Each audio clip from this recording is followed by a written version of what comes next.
পশ্চিমবঙ্গের বর্তমান রাজনৈতিক প্রেক্ষাপটে একটি বিশেষ বয়ান বা একটি ন্যারেটিভ তৈরি করা হচ্ছে। বিহারে বিজেপি জেডিইউ সরকার মাছ মাংস বিক্রির উপর নিষেধাজ্ঞা জারি করেছে, কিন্তু বাস্তবে চিত্রটা একেবারেই আলাদা। বিহার সরকারের নির্দেশিকাটি মূলত ছিল জনস্বাস্থ্য, পরিচ্ছন্নতা এবং শিশুদের মানসিক স্বাস্থ্যের কথা মাথায় রেখে। এই অপপ্রচারের বিরুদ্ধে এবং প্রকৃত সত্য তুলে ধরার জন্য আমার এই ভিডিও। পশ্চিমবঙ্গ সরকার যেভাবে বিহারের ঘটনাকে বিকৃত করে দেখাচ্ছে তা আদতে সাধারণ মানুষের আবেগ নিয়ে খেলা ছাড়া আর কিচ্ছু নয়।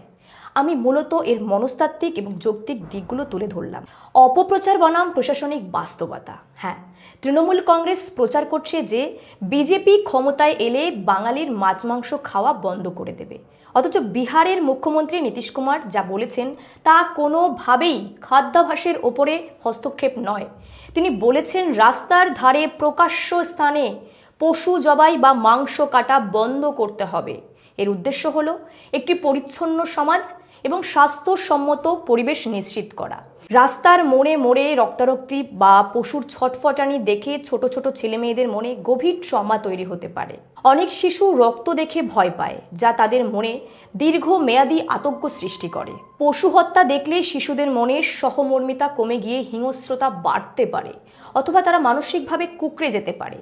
বিহার সরকারের লক্ষ্য ছিল এই দৃশ্যগুলোকে আড়ালে নিয়ে আসা, যাতে ছোটদের শৈশব এই বিভৎসতা থেকে মুক্ত থাকে। সর্বজনীন পরিচ্ছন্নতা এবং জনস্বাস্থ্য। খোলা জায়গায় মাছ বা মাংস কাটলে সেখানে মাছি বা জীবাণু উপদ্রব বাড়ে, যা সংলগ্ন এলাকার মানুষের স্বাস্থ্যের জন্য ক্ষতিকর। এর জন্য একটি নির্দিষ্ট দোকানের ভেতরে পর্দার আড়ালে এই কাজ করলে ক্রেতা যেমন ফ্রেশ জিনিস পান, তেমনি পথচারীদের অস্বস্তিতে পড়তে হয় না। এটি নির্দিষ্ট কোনো ধর্মের বা খাদ্যাভ্যাসের বিরুদ্ধে নয়, বরং এটি একটি আধুনিক সভ্যতার লক্ষণ। নিরামিষীদের অনুভূতির প্রতি সম্মান জানানো। একটি গণতান্ত্রিক দেশে যেমন মাছ মাংস খাওয়ার অধিকার আছে, তেমনিভাবে নিরামিষীদের তাদের অধিকার রয়েছে বিভীষিকাময় রক্তারক্তির দৃশ্য থেকে দূরে থাকার। বিহার সরকার কেবল চেয়েছে যাতে দুই পক্ষের মধ্যে একটি সামঞ্জস্যতা থাকে, কাউকে তার প্রিয় খাবার থেকে বঞ্চিত করা নয়, বা তাদের এটা লক্ষ্য নয়। বাঙালির মাছ ভাত খাওয়া আমাদের ঐতিহ্যের অংশ।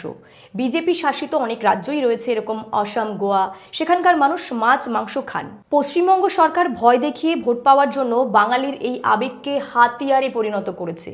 তারা দেখাতে চাইছে যে বিজেপি মানেই হিন্দি বলায় এবং হিন্দি বলায়ের সংস্কৃতি চাপিয়ে দেওয়া হচ্ছে, যা সম্পূর্ণভাবে ভিত্তিহীন। বিহার সরকারের পদক্ষেপটি ছিল প্রকাশ্যে জবাই বন্ধ করা, মাছ বা মাংস নিষিদ্ধ করা নয়। পশ্চিমবঙ্গ সরকার যদি এটাকে বাঙালির খাদ্যাভ্যাসের ওপর আক্রমণ হিসেবে দেখায়, তবে সেটা ডাহা মিথ্যে এবং রাজনৈতিক দেউলিয়াপনা। আমাদের দাবি হওয়া উচিত পরিচ্ছন্নতা ও সুস্থ পরিবেশ, কোনোভাবেই মিথ্যে ভয় দেখিয়ে বিভাজন সৃষ্টি করা নয়।